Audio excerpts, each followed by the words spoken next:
친구들, 오늘도 고고바이블에 놀러온 친구들 환영해. 오늘은 사도행전 13장에서 14장. 우리 함께 외쳐보자. 렛츠 고고고. 사도행전 13장. 안디옥 교회에는 예언자들과 교사들이 있었습니다. 그들은 바나바, 니게르라고 하는 시므온, 구레네 사람 루기오, 분봉 왕 헤롯 안티파스와 어릴 때부터 함께 자란 마나인 그리고 사울이었습니다. 그들이 주께 예배드리며 금식하고 있을 때 성령께서 그들에게 너희는 바나바와 사울을 따로 세워 내가 그들에게 맡긴 일을 하게 하라. 라고 말씀하셨습니다. 그래서 그들은 금식하며 기도한 후 바나바와 사울에게 손을 얹고 그들을 보냈습니다. 그 두 사람은 성령의 보내심을 받아 실루기아로 내려갔다가 거기서 배를 타고 키프로스로 가게 됐습니다. 그들이 살라미에 이르러서는 유대 사람의 여러 회당에서 하나님의 말씀을 선포했습니다. 요한이 동행하며 그들을 도왔습니다. 그들이 그 섬을 가로질러 바보에 도착했습니다. 거기서 그들은 바예수라는 사람을 만났는데 그는 유대 사람 마술사요 거짓 예언자로서 총독 서기오 바울 곁에 함께 있는 사람이었습니다. 지성적이었던 총독은 하나님의 말씀을 듣고 싶어 바나바와 사울에게 사람을 보냈습니다. 그러나 엘루마라고도 하는 이 마술사가 그들을 막으며 총독이 믿음을 갖지 못하게 하려고 애를 썼습니다. 그러자 바울이라고도 하는 사울이 성령 충만한 가운데 엘루마를 뚫어지게 쳐다보며 말했습니다. 이 마귀의 자식아, 너는 모든 의의 원수로다. 너는 가진 속임수와 거짓으로 가득 차 있구나. 주의 바른 길을 어지럽게 하는 일을 그치지 못하겠느냐? 이제 주의 손이 너를 치심으로 내 눈이 멀어 얼마 동안 햇빛을 보지 못할 것이다. 그러자 즉시 안개와 어둠이 그를 덮쳤고 그는 이리저리 더듬으며 자기 손을 잡아 이끌어 줄 사람을 찾았습니다. 이 일을 보자 총독이 믿게 됐고 주에 관한 가르침에 그저 놀랄 뿐이었습니다. 바울과 그 일행은 바보에서 배를 타고 밤빌리아에 있는 버가에 이르렀습니다. 그곳에서 요한은 그들과 헤어져 예루살렘으로 돌아갔습니다. 그들은 버가에서 더 나아가 비시디아 안디옥으로 갔습니다. 그리고 안식일이 돼 회당에 들어가 앉았습니다. 율법서와 예언자들의 글을 낭독한 뒤에 회당 지도자들이 바울과 바나바에게 전가를 보내 형제들이요, 이 사람들에게 권면해 줄 말씀이 있으면 하시오. 라고 했습니다. 바울이 일어나 손짓하며 말했습니다. 이스라엘 사람들, 또 하나님을 경외하는 이방 사람들이여, 내 말을 들으십시오. 이스라엘 백성의 하나님께서는 우리 조상들을 선택하셔서 이 민족이 이집트 땅에 사는 동안 큰 민족이 되게 하시고 큰 권능으로 그들을 그 나라에서 이끌어내셨습니다. 광야에서 40년 동안 그들의 소행을 참으시고 가나안 땅의 7민족을 멸하셔서 그 땅을 이스라엘 백성들에게 유업으로 주셨습니다.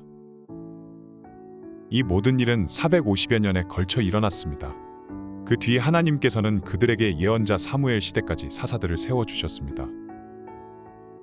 그 후 이 백성들이 왕을 요구하자 하나님께서 베냐민 지파 기스의 아들 사울을 주어 40년 동안 다스리게 하셨습니다. 그리고 사울을 패하신 하나님께서는 다윗을 그들의 왕으로 세우셨습니다. 다윗에 대해 증언하시기를 내가 이새의 아들 다윗을 보니 내 마음에 꼭 맞는 사람임을 알았다. 내가 바라는 모든 것을 그가 이룰 것이다 라고 하셨습니다. 하나님께서는 약속하신 대로 다윗의 자손 가운데 구세주를 이스라엘에게 보내주셨는데 그 사람이 바로 예수입니다. 예수께서 오시기 전에는 요한이 이스라엘 모든 백성들에게 회개의 세례를 선포했습니다. 그리고 요한은 자기 사역을 끝마칠 무렵 너희는 나를 누구라고 생각하느냐? 나는 그리스도가 아니다. 그러나 그리스도는 내 뒤에 오실 것인데 나는 그분의 신발끈을 풀 자격도 없는 사람이다라고 말했습니다. 아브라함의 자손인 형제들이여, 그리고 하나님을 경외하는 이방 사람들이여, 하나님께서 이 구원의 말씀을 우리에게 보내주셨습니다. 예루살렘에 사는 사람들과 그 지도자들은 예수를 알아보기는커녕 오히려 예수를 정죄해 안식일마다 읽는 예언자들의 말씀을 그대로 이루었습니다. 그들은 사형을 선고할 근거를 전혀 찾지 못했음에도 예수를 죽여달라고 빌라도에게 요구하고 예수에 관해 성경에 기록된 모든 말씀대로 행한 뒤 예수를 나무에서 끌어내려 무덤에 묻었습니다. 그러나 하나님께서는 죽은 사람들 가운데서 예수를 살리셨습니다. 그 후 여러 날 동안 예수는 갈릴리로부터 예루살렘까지 자기와 동행했던 사람들에게 나타나셨습니다.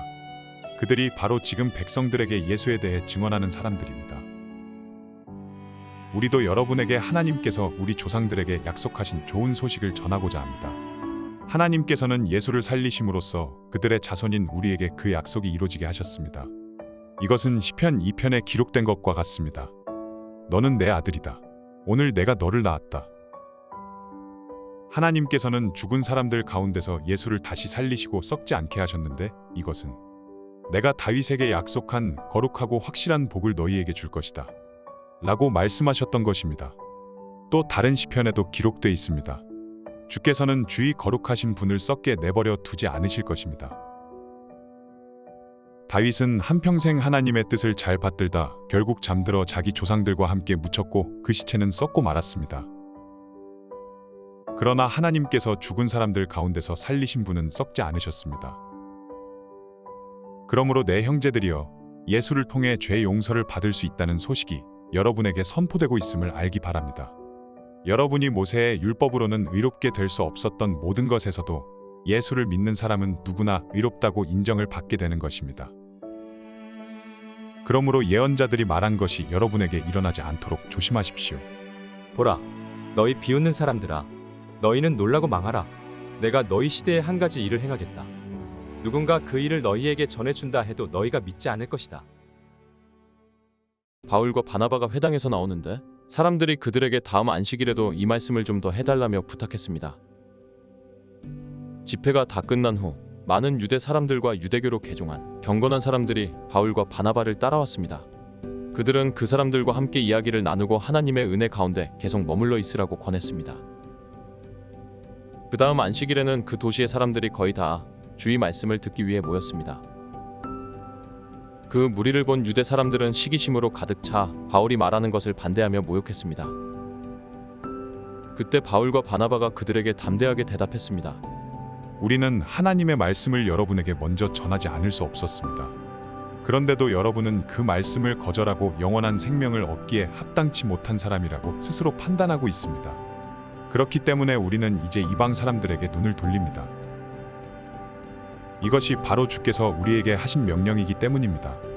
내가 너를 이방 사람들의 빛으로 삼았으니 이는 내가 땅끝까지 구원을 이루게 하려는 것이다. 이 말을 들은 이방 사람들은 기뻐하며 주의 말씀을 찬양했습니다. 그리고 영원한 생명을 얻도록 선택된 사람들은 모두 믿게 됐습니다. 그리하여 주의 말씀이 그 지방 전체에 두루 퍼졌습니다. 그러나 유대 사람들은 경건한 귀부인들과 그 도시의 지도자들을 선동해 바울과 바나바를 핍박하게 했고 결국 그 지방에서 그들을 강제로 내쫓았습니다. 그러자 바울과 바나바는 발에 붙어있던 먼지를 그들을 향해 떨어버리고 이고니온으로 갔습니다.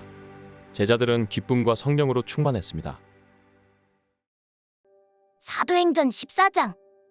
이고니온에서도 바울과 바나바는 유대 사람의 회당에 들어가 복음을 전했습니다. 그러자 많은 수의 유대 사람들과 이방 사람들이 믿게 됐습니다. 그러나 믿기를 마다하는 유대 사람들은 이방 사람들을 선동해 형제들에 대해 나쁜 감정을 품게 했습니다. 바울과 바나바는 그곳에 오랫동안 머물면서 주를 의지해 담대히 말씀을 전했고 주께서는 그들에게 표적과 기사를 행하는 능력을 베풀어 주셔서 주의 은혜의 말씀을 확증해 주셨습니다. 그 도시 사람들은 두 편으로 갈려 한쪽은 유대 사람들 편을, 다른 쪽은 사도들 편을 들었습니다. 그런데 이방 사람들과 유대 사람들은 그들의 지도자들과 함께 바울과 바나바를 핍박하고 돌로 쳐 죽이려 했습니다. 그러나 그들은 이 사실을 알고서 루가오니아 지방에 속한 두 도시인 루스드라와 더베와 그 근방으로 피신해 그곳에서도 복음을 전했습니다. 루스드라에 발을 쓰지 못하는 장애를 가진 한 사람이 앉아 있었습니다. 그는 태어나면서부터 걸어본 적이 전혀 없었습니다. 그는 바울이 말하는 것을 귀 기울여 듣고 있었습니다. 바울이 그를 유심히 보다가 그에게 치유받을 만한 믿음이 있는 것을 보고 큰 소리로 당신 발로 똑바로 일어서시오. 라고 외쳤습니다. 그 말에 그 사람은 벌떡 일어나 걷기 시작했습니다. 사람들은 바울이 한 일을 보고 루가오니아 말로 소리 질렀습니다. 신들이 사람의 모습으로 우리에게 내려오셨다. 그들이 바나바는 제우스라 부르고 바울은 주로 말을 하기 때문에 헤르메스라고 불렀습니다. 도시 밖에 있는 제우스 신전의 제사장은 황소들과 화환들을 성문 앞으로 가져왔습니다. 사람들과 함께 그들에게 제물을 바치려는 것이었습니다. 그러나 두 사도 바나바와 바울은 이 말을 듣고 옷을 찢으며 사람들 속으로 뛰어들어가 외쳤습니다. 사람들이여, 왜 이런 행동을 합니까? 우리도 여러분과 똑같은 사람입니다. 우리가 여러분에게 복음을 전하는 것은 여러분이 이런 헛된 것을 버리고 하늘과 땅과 바다와 그 안에 모든 것을 만드신 살아계신 하나님께로 돌아오라고 하는 것입니다. 과거에는 하나님께서 모든 민족들이 제멋대로 가도록 내버려 두셨습니다. 그렇다고 하나님께서 자신에 대해 증언하시지 않은 것은 아닙니다. 하나님께서는 자비를 베풀어 하늘에서 비를 내려 때가 되면 열매를 맺게 하시고 넉넉한 양식을 공급해 여러분의 마음을 기쁨으로 가득 채워주셨습니다. 바나바와 바울은 이런 말로 자기들에게 재물을 바치지 못하도록 그들을 간신히 말릴 수 있었습니다. 그때 안디옥과 이고니온에서 유대 사람들이 몰려와 사람들을 선동해 자기들 편으로 끌어들여 바울에게 돌을 던지게 했습니다. 그리고 바울이 죽은 줄 알고 그를 도시 밖으로 끌어냈습니다. 그러나 제자들이 바울 주위에 모여들자 그가 일어나 다시 도시 안으로 들어갔습니다. 그 다음 날 바울은 바나바와 함께 더베로 떠났습니다. 그들은 그 도시에서 복음을 전한 뒤 많은 제자들을 얻게 됐습니다. 그러고 나서 루스드라와 이고니온과 안디옥으로 되돌아가 제자들의 마음을 강하게 하고 늘 믿음에 머물러 있도록 격려해 주었습니다. 또 우리가 하나님 나라에 들어가려면 우리가 마땅히 많은 고난을 겪어야 한다. 라고 말했습니다. 바울과 바나바는 제자들을 위해 각 교회마다 장로들을 세워 기도하고 금식하며 자신들이 믿는 주께 그들을 부탁했습니다. 그런 뒤에 그들은 비시디아를 통과해 밤빌리아에 들어갔다가 버가에서 말씀을 전하고 아달리아로 내려갔습니다. 그리고 그들은 아달리아에서 배를 타고 안디옥으로 돌아갔습니다. 이 안디옥은 그들이 선교 활동을 위해 자신들을 하나님의 은혜에 헌신했던 곳인데 이제 그 일을 성취한 것입니다. 바울과 바나바는 안디옥에 도착해서 교회 신자들을 모으고 하나님께서 그들과 함께 행하신 모든 일과 하나님께서 어떻게 이방 사람들에게 믿음의 문을 여셨는지 보고했습니다. 그러고 나서 그들은 제자들과 함께 오랫동안 그곳에 머물렀습니다. 수고했어, 친구들. 다음은 어떤 말씀이 우리를 기다릴까? 그럼 다음에 또 만나자. 안녕.